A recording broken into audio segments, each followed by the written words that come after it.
So Okay. my next question is, so what challenges did you face during this journey, and how is it that these turned out to actually be opportunities for you?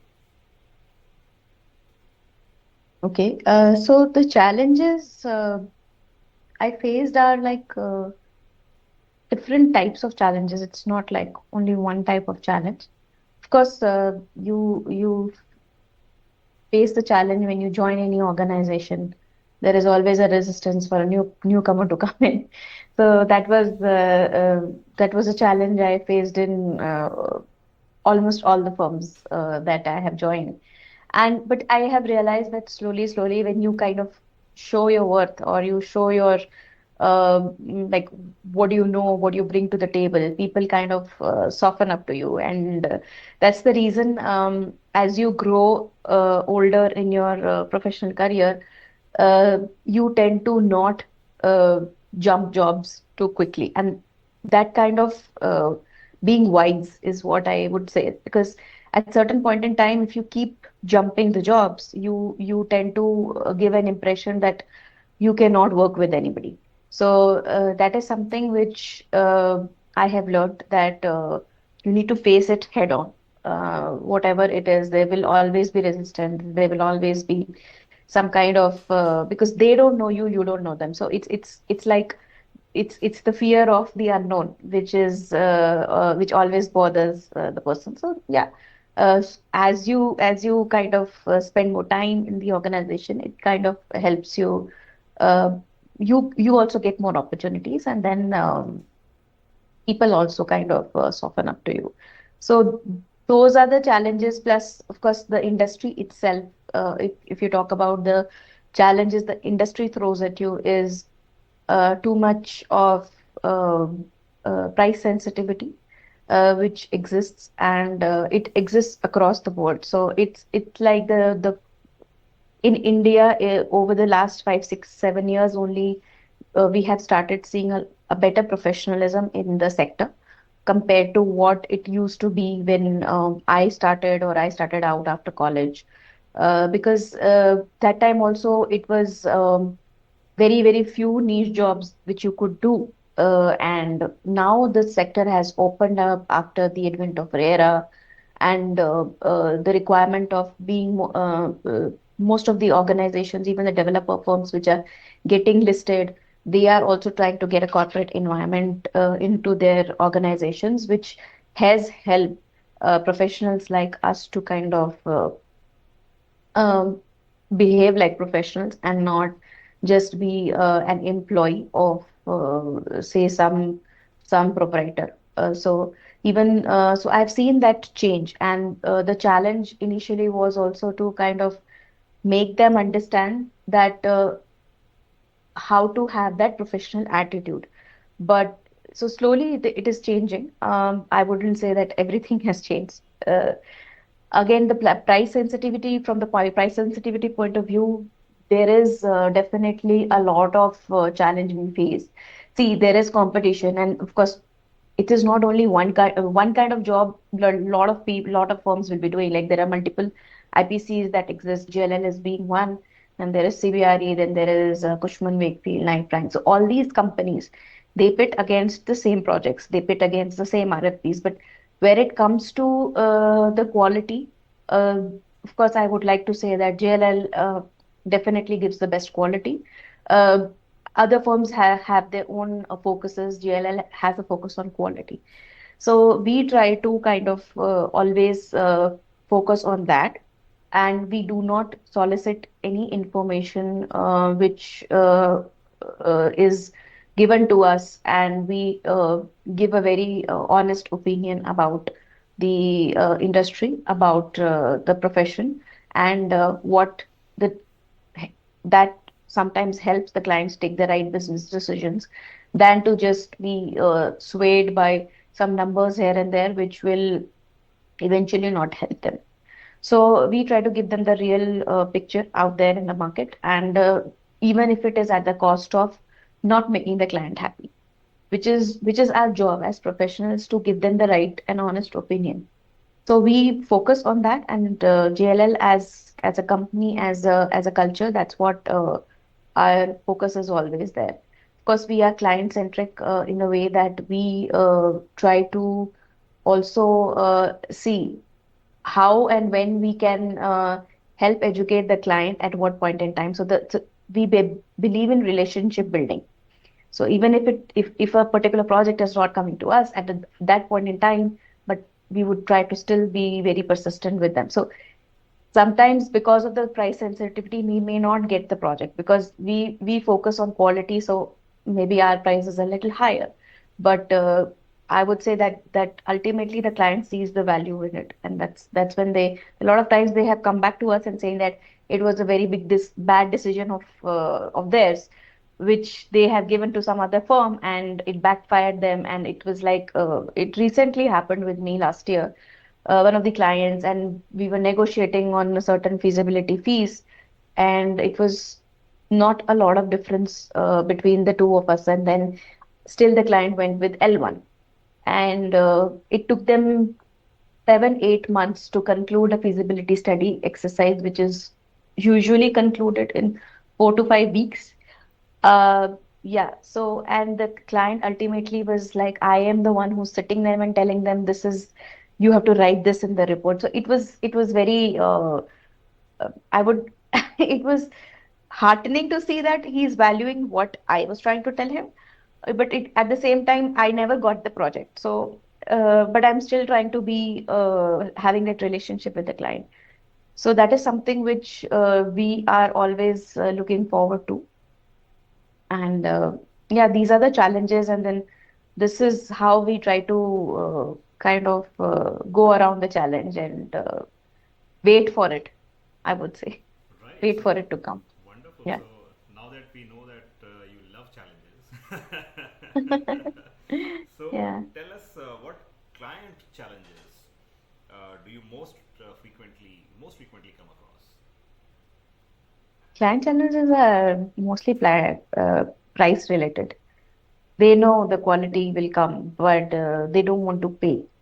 And most of the times in India, the clients, the mentality is that I already know this. Why are they charging me so much for it?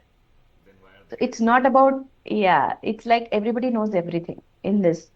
Uh, I mean, basic viral fever, I also know how to kind of mitigate. If I'll just take a paracetamol and be done with it. I will not go to the doctor every time. But for example, if a viral fever is associated with some other symptoms, you would not know what those symptoms are. You still have to go to the doctor. So it is exactly like that. Like, fine, you may know it, but will your knowledge or your word against a professional's word to an investor, whose word will hold true? So it is that which is sometimes the clients don't tend to understand. And I understand from their point of view that something which they're trying to woo the investor with, if it doesn't work out for them, it's a waste of money for them. But then point is that it might be a waste of money, but as a professional, we are also putting in that effort to give you that value. So our efforts are sometimes not valued, is where we feel that the industry still needs to kind of sensitize towards other people's time and effort, and also give the respect to the professionals for the work and honesty that they're showing in towards them. So that is something which I feel that is lacking and definitely needs a lot of growth in terms of sensitivity. Right. So when you hear these challenges from the clients, then what is the thought process that you undertake to start working on them? See, sometimes it depends on what who's the client. Okay, so we also don't always um, stand by our ground. Sometimes we know, okay, we also have these kind of margins, or we try to kind of work around it. But it is sometimes we know that ultimately it is going to be the effort is going to go from our pocket. But if it helps in building the relationship, we will go for it. We will go for helping to build the relationship. So yeah, you need to balance the firm profitability and the the requirement of the client, and you need to sometimes give up on certain assignments. You have to sometimes uh, not give up because of where you have to see yourself grow also. So I think it's a balance. I would not say that it's only one decision which always stands by. It's like sometimes you have to take this decision, sometimes you have to take that decision. So depends on what the requirement is, what who's the client, and whether it will be worth the effort or not. It completely depends on that. Wonderful. So, how does the work on the solution look like? So, how do you present it to the clients, and how do you go beyond the minimum requirements that they present to you? As in what kind of minimum requirements? Let's say a client approaches you and says, okay, this is what I'm looking to do, this is the project, this is what I've understood is the scope of work, and this is what I've understood is what is possible. And of Mm. course, they have their own context and they have their own motivations. But you being more knowledgeable about the idea, or the process, or the whole industry, might get to know that there are certain things that can be done in addition to what they are doing, for instance, and that could be more features for the client, or could be Yeah, some yeah, new yeah, yeah. directions. So how do you start working on the solution and take the minimum requirements that have come in from the client, and then develop the holistic solution for them? Yeah, so we usually start at a very bare, bare and shell, in a very bare and shell way, in the sense that we are just presented with the site. It's a barren land most of the times. So I would say 80% of the requirement comes from the clients where there is a land and they do not know what to do with it. So they have just giving us a location pin, and they are just giving that, okay, I want to get a feasibility study done. I have this certain idea. Either it is a feasibility to see whether that idea is feasible, or it is a highest and the best use case, highest and the best use piece, in which case they don't have any idea. Okay. But yes, certain, so what we do is we kind of start assessing the market. And since we have been doing these assessments for multiple clients and over so many years, we also have the data which is proprietary to JLL, and we have that data. So according to that data, we and according to the market sentiment, according to how the market is doing at that point in time, or even what kind of government regulations will come go, what are the things which will happen. Say in the current master plan, there are certain things listed, and then there is futuristic master plan. Say for Bangalore, we have 2031 as the master plan. So we kind of see all those requirements together. We help them understand that, okay, in say this is a 5 acre land that you have, for example, you can do multiple things on a 5 acre land. You can do this, or there is a mix of this and this that you can do. So it is sometimes the clients do not foresee the mix. Sometimes, so we give them an unbiased opinion that client wanted residential, but we feel it will not work. So we tell them that this is an option we have taken as per your opinion, that okay, you wanted residential, this is the data, this is the analysis, this is the financial viability of that. And vis-a-vis, we also recommend option two, which is this, because in our opinion, this will also work. And then we will see which ROI is working better, and that is the option they should go ahead with, because it ultimately not only on the basis of ROI, but also on the sometimes what happens is, yes, an ROI may be good, but quantitatively you have found out that it is better. But we know that currently commercial or any particular asset class is not working well. So in future, in the next 5 years, they may face more challenges, even though on paper the number is looking better. So we give an opinion which is both quantitatively true, as well as qualitative assessment of the market sentiment, what we feel. because there is certain thing as that's, see, quantitative assessment, even the clients can pick up some numbers from the market, put in into a financial model, they can also come up with. But it is the qualitative assessment which has more value to the option that we are giving. So when we check, we basically pit both the options against each other. Not even, I would say, against each other. We give them both the options to pick from, and then ultimately it is their decision which option they actually pick. So this is kind of my routine work, which I do almost all on daily basis. The other challenging and interesting assignments that we do are market research studies, wherein we try to help client assess different markets in the country, not only in a particular city, but to assess for their expansion plans. If a new company is trying to set up their offices in India, which city they should go to, what are the different indexes, or what are the different challenges they can face in, say, Delhi versus Mumbai versus Bangalore versus Chennai versus Hyderabad, whatever. I'm just Right. taking the name of the top five metros. So we kind of present them with all these different aspects related to, say, population or development aspect, the government regulations, government policies. So all these things we present to them, and we help them put in a decision matrix, which is again a proper model, mathematical model, and we present them with the best options that we come across. There are certain parameters we weight them against. There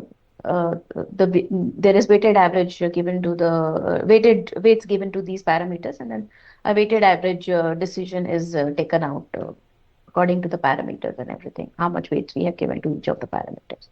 So these are the interesting assignments that come up. There are requirements from different assets, not the your normal run of the mill of, say, residential or commercial. Say a sports city, say a recreation center, say an airport. What is the land side development? We say if we are working with GMR will say, help me figure out what should I do with this 100 hectare, forget 100 acre, 100 hectare of land. So it is not a simple solution of what we do in a 5 acre land. It has to be thought through with the 20-30 year vision. So that is something which is an interesting and a challenging assignment, where we kind of help understand. So it takes you to the realm of urban design and urban planning.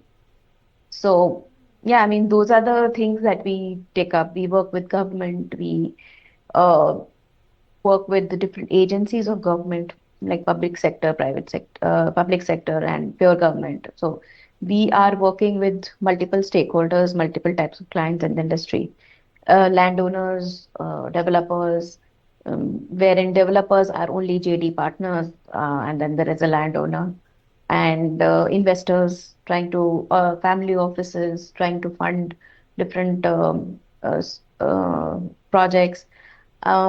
We are working with in different asset classes like healthcare, co-living, co-working, senior living, assisted living, residential, anything basically, industrial. So any aspect that you talk about, hospitality, any aspect that you talk about, we can work and we can basically do research and study reports. So it's like a report that we complete, and then that report is presented to the board or to the stakeholders of the client. Basically. Right. And when you present this solution typically to a client, then what do you see is which is typically picked up and implemented by clients, and what seems to be sort of put on the back burner, or sometimes they just leave out. Yeah. So typically, it is the investment decision which will uh, put it on a back burner, or say they will not go ahead with it, because at that point in time they're trying to understand where the fund will come from. So we have multiple teams in JLL that can help you mitigate that problem also. We have a capital markets team which helps you then. first understand the fundraising, the funds for your project. You may be having certain funds, but it's not enough to start the project. You may want to kind of start at some point. So it is usually that those kind of decisions which can put it on a back burner, or it is like completely like, okay, it's I am not from a construction background to get everything, because when they see that the land has a monetization potential, they definitely want to go ahead with it. But when they see what kind of effort and what kind of investment it will take, sometimes it puts it on a back burner. So mostly they do go ahead with it. It may take some time because of various stakeholders involved in it, but usually they go ahead with one of the decisions that either we have presented, or they have tried to get it from an industry, other industry sources. Right. So yeah. Okay. And so, what are the things that you wish that you could add to the final solution that is accepted? How do you influence the client in the short to medium term to see the value in your firm's services and capabilities? So, I know you talked about a little bit about working with them and trying to influence them to see the value in going with JLL as compared to any other company. But sometimes you wish as a professional that we could add this more to the solution, and even though they are not asking for it, how can we influence Yeah, them? so even though they're not asking for it, like sometimes like they would say in their brief that I want you to assess this and this asset class, but we feel that that will not help. You need to add more. So that is coming at our own cost, because we have only charged them for a two one or two asset classes, but we are ultimately presenting them with three, four. So it is something which we are adding from our own side to help them take a better informed decision. That is one thing. Of course, there are multiple things, like still we need to learn how to talk about sustainability, which we are doing in our project management services. Our We have a sustainability team which helps in certification. So we direct the clients to multiple teams when we see there is a potential for the client to say get understand different aspects, and then they're ready to learn more about it.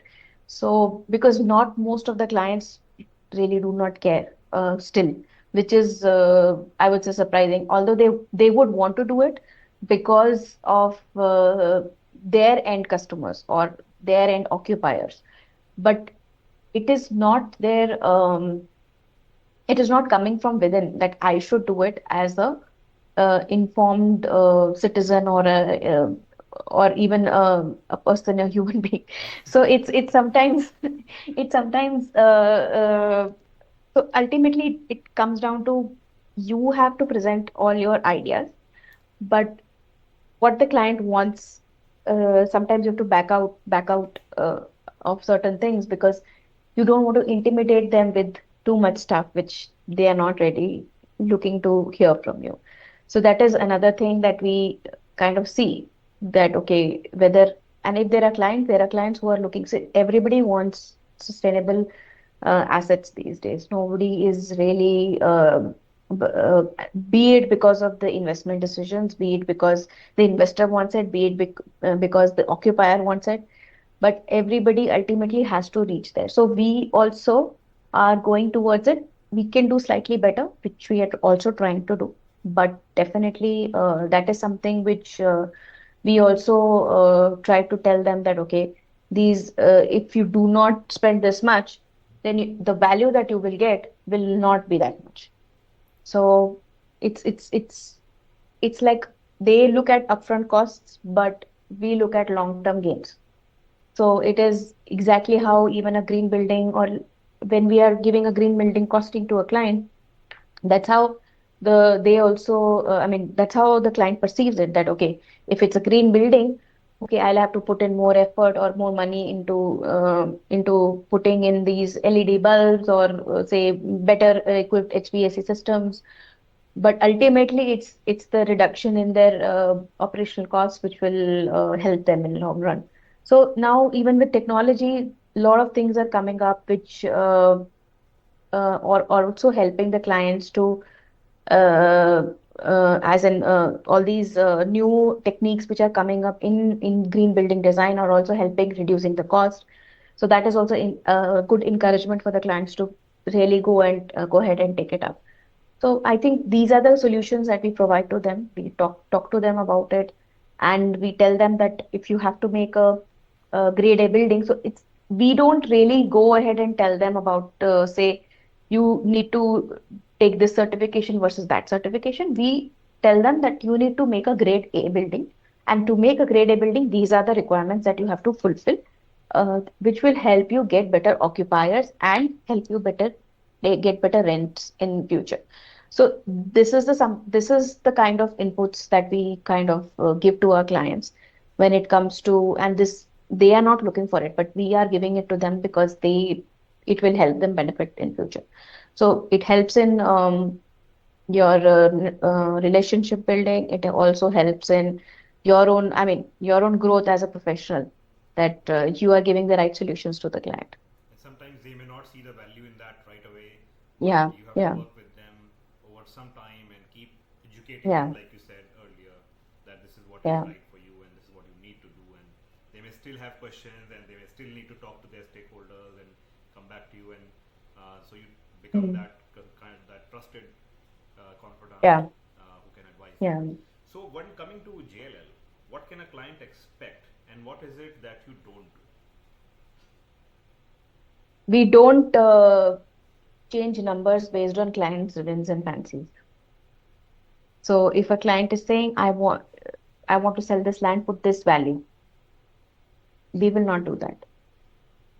No matter what, even though some other company might have given the double the value because the client wants to sell it, we will not do it. So that is something which they should value about us. So a JLL report Yeah, can be a JLL valuation can be trusted by both parties, not just the yeah, it should be. seller but the buyer also. Yeah, yeah. Okay, wonderful. And so, what else coming to a JLL? What else can a person expect? Coming to JLL, what else means Client, from client point of view? yes, Okay. client point. A person can expect, of course, I've spoken about quality, I've spoken about honesty, I've spoken about uh, dedication in the terms that we are not just taking the client because we want to kind of fill in our pipelines. We are taking the client because we want to serve the client.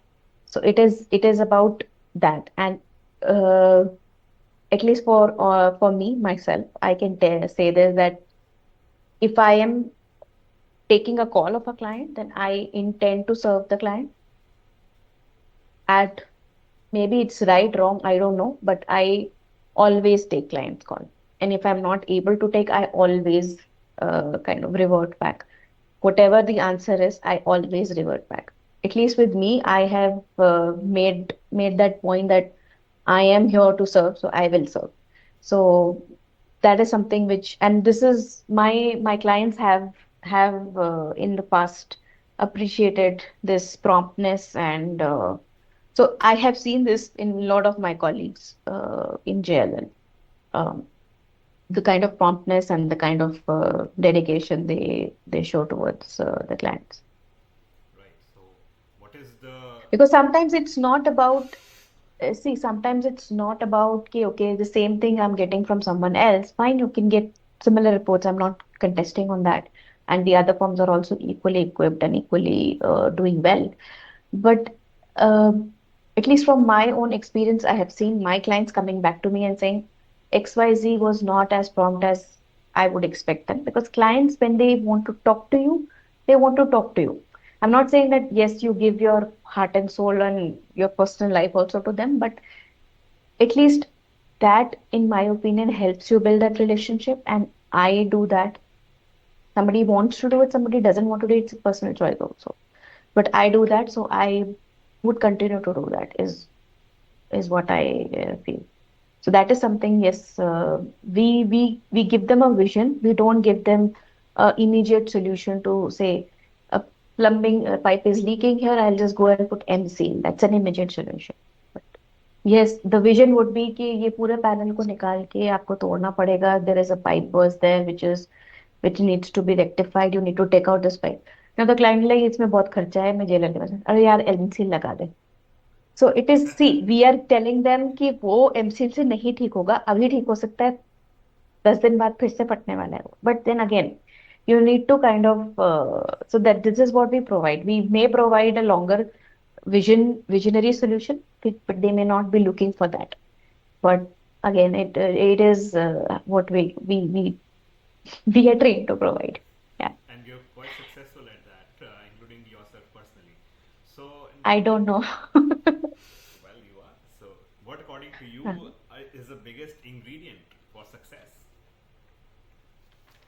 Hard work more than uh, I personally have a lot of respect for being smart and being intelligent, which but I think hard work kind of supersedes everything.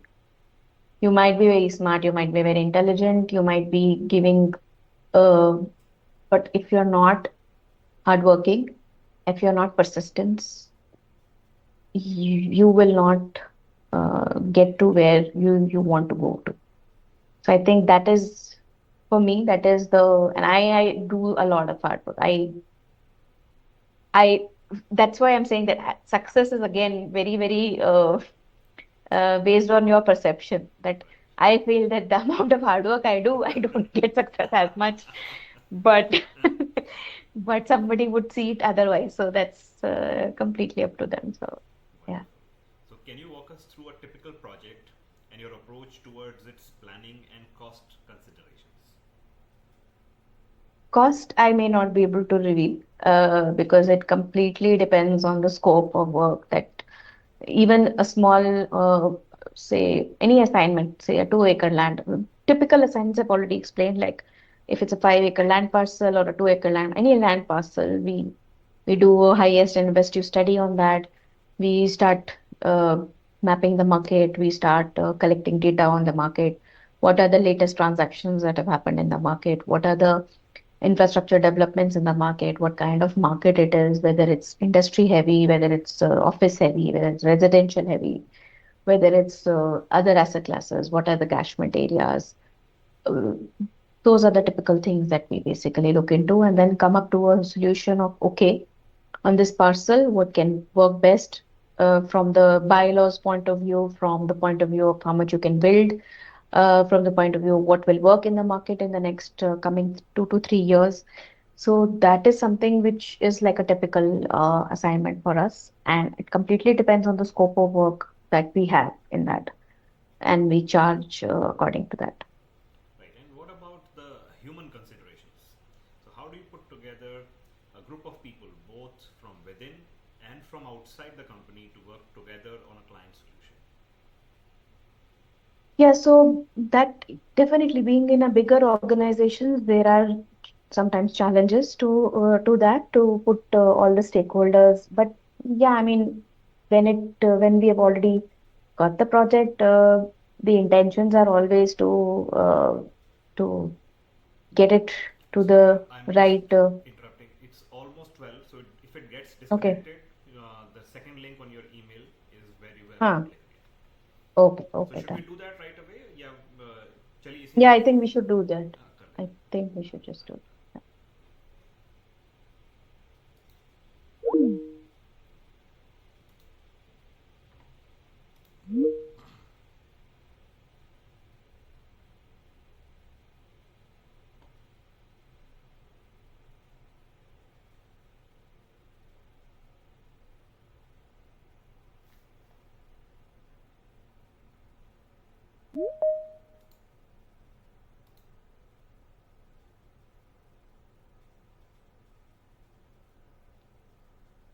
Right. Yeah. Perfect. So, I'll just repeat the question. The question is, so what about human considerations, and how do you put together a group of people both from within and from outside the company to work together on a client solution? So, within it's fine. I mean, we already have dedicated teams to doing these kind of assignments. From outside, usually, say, for example, sometimes we need to check with some licensing consultant or we need to check with some architect for a certain particular aspect. We have our own network. We do that, and those are like friends from industry that I know, or they're always willing to help. I have identified a few who are always willing to help. So I reach out to them for certain solutions which I may be getting stuck at. Say a small, for example, if it's about a road width now, how much FAR? There is a confusion. The bylaw says something, CDP is saying something else. So it's a confusion. So you call a licensing guy and ask him, इस जगह का ये बता सकते हो आप क्या होगा? Just something like that. So we do these sanity checks from the industry. So sometimes if we are not aware of any particular area or on the rates and everything, or we need to get it vetted again. So we can sometimes check with local brokers. So those kind of sanity checks we do when it is giving a solution to the client, and we are very upfront and forthright about it that these are the sanity checks that we did, and this is why we are suggesting this. In our professional opinion, this is how it should be. Uh, Now, those sanity checks a client cannot do. They would not know. They would not. The people who are giving them the answers also are not will not give them because if it's a client, they may give it to me. They may not give it to the client. So those kind of relationships are because I have built it. So it's about that. And of course, within the team, we have our own dedicated teams to do all these things. And yes, we need to manage a lot of time here and there. So sometimes there are time overruns, but the clients are mostly understanding. So they are not always. And of course, if it is a time sensitive project, wherein a client is waiting for an investment to be released based on our report, then we take that up on priority and do it. So these are the things that we make sure that we help the client do. And what about people at the client side? How do you put together? How do you work with them? Yeah, I mean, sometimes they become a roadblock. They will not, they will have their own opinions because they are employees of the client. And, but they also understand that if we are commissioned to do a certain report, then they have to kind of they definitely raise a lot of questions, and it is good. It's like an opposition in a parliament that you are trying to work for the government Election and period. then there is an opposition. Yeah, there is an opposition which will tell you, but because democracy is good, so we try to answer all their questions, and we definitely come to a solution. It's not that we don't come. That's not such a big. Uh, I would say it's mostly more than out. Right. Some things we give extra, and some things they also say, "Okay, okay, we'll leave this part or something." Okay. Perfect. Perfect. So, what aspects of your services do you feel that have a good acceptance from the client? Transactions, I have a very good acceptance. I mean, JLL is known for transactions. Consulting, we are trying to build that. We are trying to get there because our clients feel our quotations are a bit high. But then of late, they have come back a lot from other getting their fingers burned from other uh, places. They do come back to us also. So sometimes it's completely based on a personal relationship. Like you and I know each other. If you have a uh, requirement, you will come to me. Maybe somebody else was also giving you the same solution, but since you have a working relationship with me or you know me personally, you would want to come to me. So even though the other person may give you a better quality, you will still come to me because of your comfort or working. So that also happens. So we can't really control everything, but that's how it is. Okay. And what about using the services of experts outside the company? So, what services do you think are adequately available? Services, all sorts of services are adequately. So, like for example, if in one of our solutions we may have to do a traffic study, so there are consultants available for that. So, okay, I'll need to just get up and sit down again. Okay, still not doing that. A little bit of a happy dance is required. Yeah, yeah, yeah. So there are consultants available for that. Um, we take up their services, and we are upfront in telling the client that there is an additional service which will be required, which we don't do in-house, but we will be hiring a sub-consultant for that. And there is an extra charge to this. A lot of times, some primary surveys are required in our reports, consumer surveys or those kind of things. That's also we kind of take up at an additional cost. Right. So there are multiple services available which we avail. Architects. So if it is that is mostly done by a PMC team. Um, they take up they float the RFP in the market once they get the entire design and build project. They float the RFP and then they hire the architects. In of course discussion with the client. Right, of course, of course, of course. Now, what do you feel is missing that people don't seem to get? Or if you saw that, you'd be like, that is exactly what I want in order to deliver the best of services to my clients.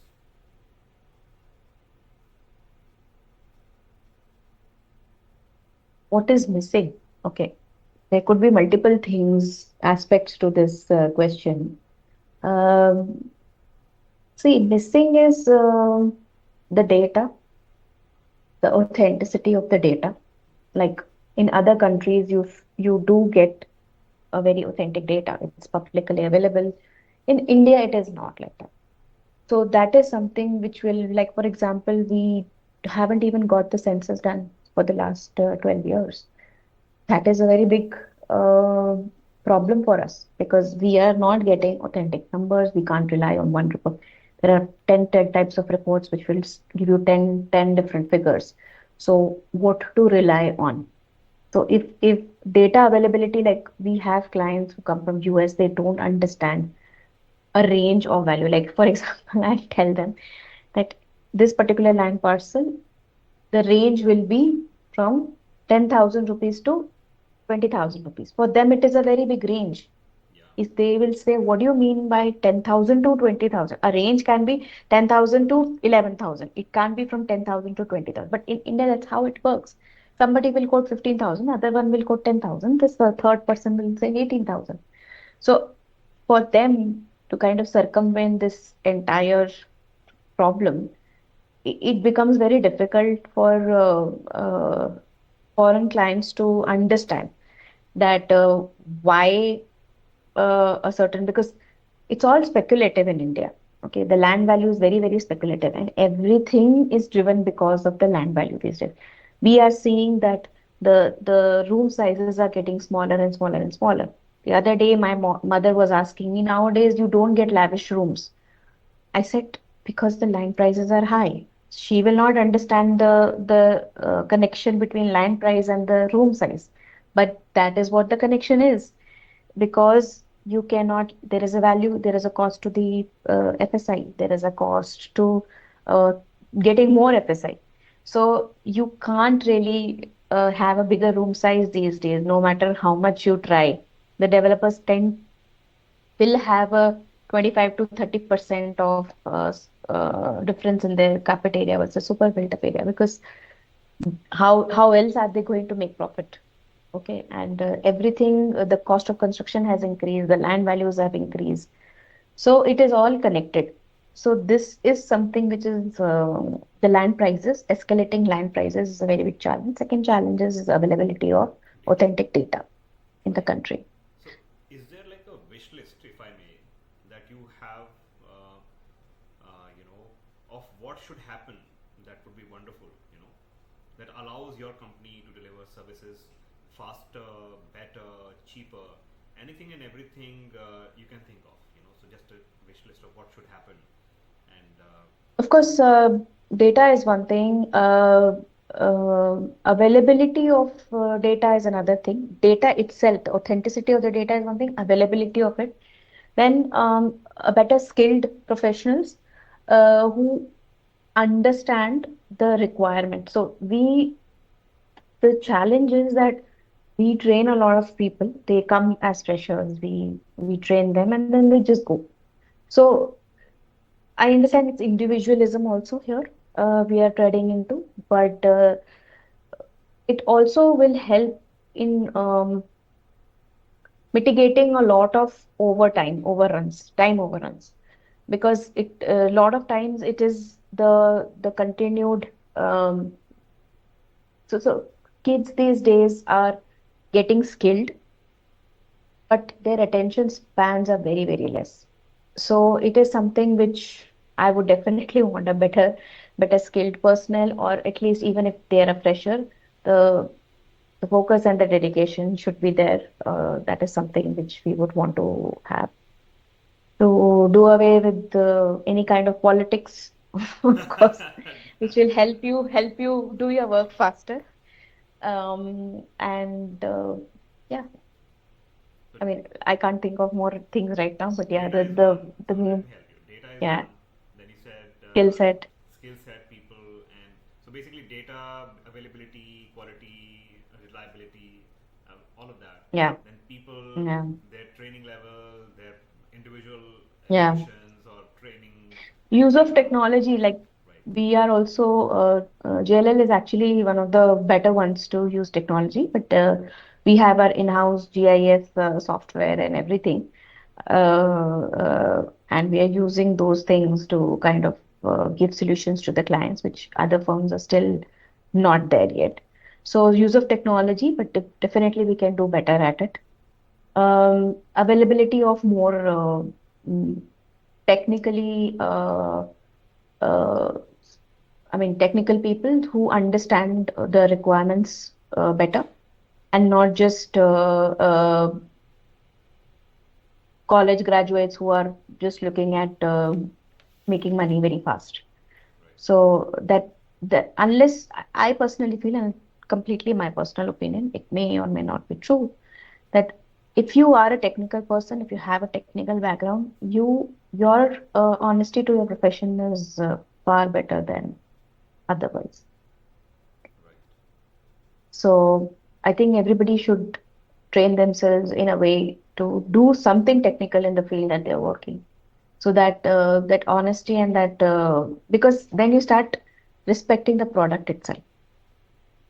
It's not a number for you anymore. It's a tangible product for you. So that is what comes out if you are a technical person, and that architect will not go out of me ever. So yeah, So the ownership yeah. starts to come in from the people who are Yeah, the ownership starts to come in. You start to see, we as architects, we are trained to see the land and the building also, which doesn't exist. So we're trained like that. Our mind trains is trained like that, that okay, यहाँ ये आ सकता है, यहाँ ये आ सकता है, यहाँ ये आ सकता है. We start thinking like that only. So that gives you a better edge and a more honesty towards your own work is what I feel. and that's exactly what I was going to ask you next is what about with people Okay. resources and opportunities? So how can they Yeah. help you in this journey? So in a way you started to answer that I've already. already, yeah, I've already answered that. Yeah. So more technically skilled people is what you are saying. Yeah. Okay. So At least for certain like project management services, our own when we are doing research and development services, maybe not for investments and all, because that is completely numbers and everything. But yes, for certain uh, where for certain business lines, I do feel that we should have more technically sound people, some background in technical then, and fortunately, my entire team currently has a technical background. Either they are civil engineers or they are architects. So, and then they have done their own enhancements and augmentations over and above that. So that helps. That helps in understanding the product well. like you said, it's not easy to crack the IPCs. So they are already the good ones, isn't it? I don't know. Yeah, yeah, yeah. No, it's not easy to crack them if you are not born and brought up here. Right. Okay, I Yeah. see. Okay, okay. Uh, Wonderful. So, anything else that you would like to add which you feel would be interesting to our readers? in what sense? I have Or that, already spoken very passionately about the industry, about the company, about myself. So, I mean, I just feel that we all should. Yeah, the light has gone. So we interesting for the readers is that they should.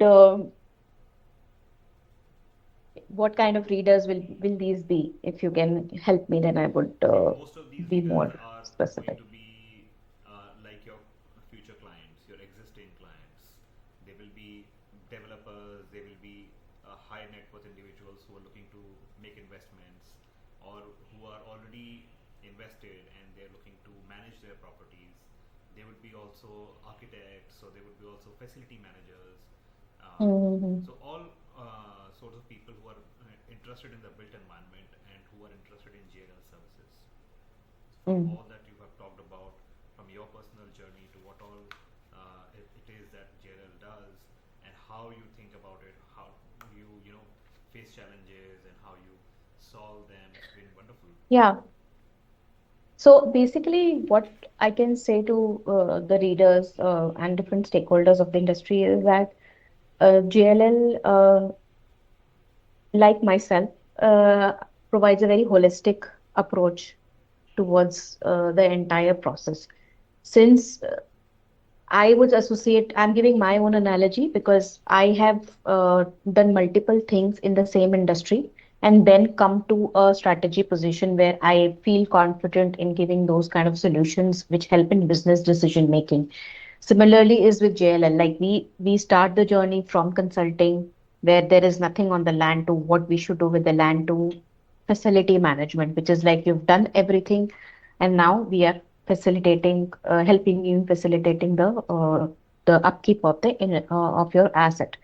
So it is the same with JLL. We don't look at one client or one project as an in silos.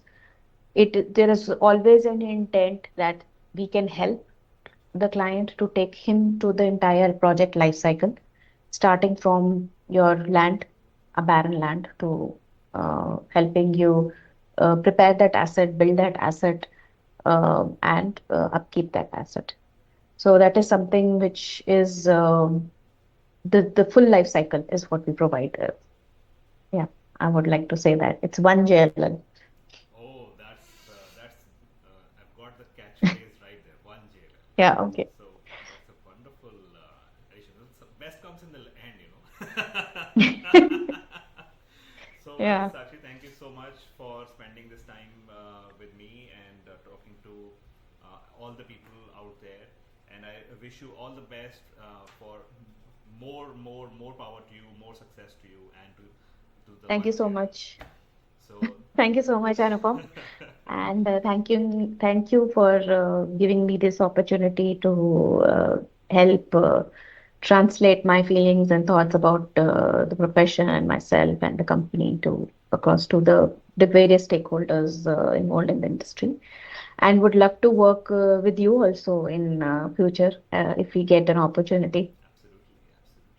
Yeah. So, Okay. thank you. This is the now the formal interview is over. So we Okay. can chill.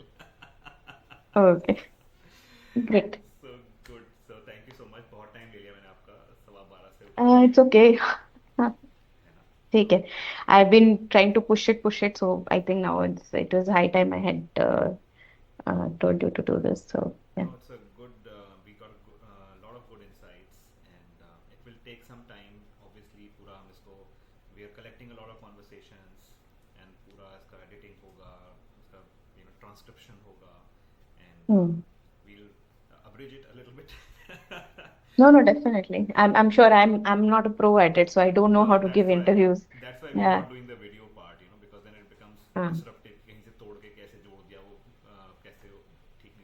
Mm. So we'll do that still with the audio, but वो text part at least succinctly आ जाए. Okay. Good, Okay. good, Sure. good, good, good. चलो, thank you so much. Have a Thank you great so day. much. Thank you. Thank Take care. you. Bye Bye. bye. Take care.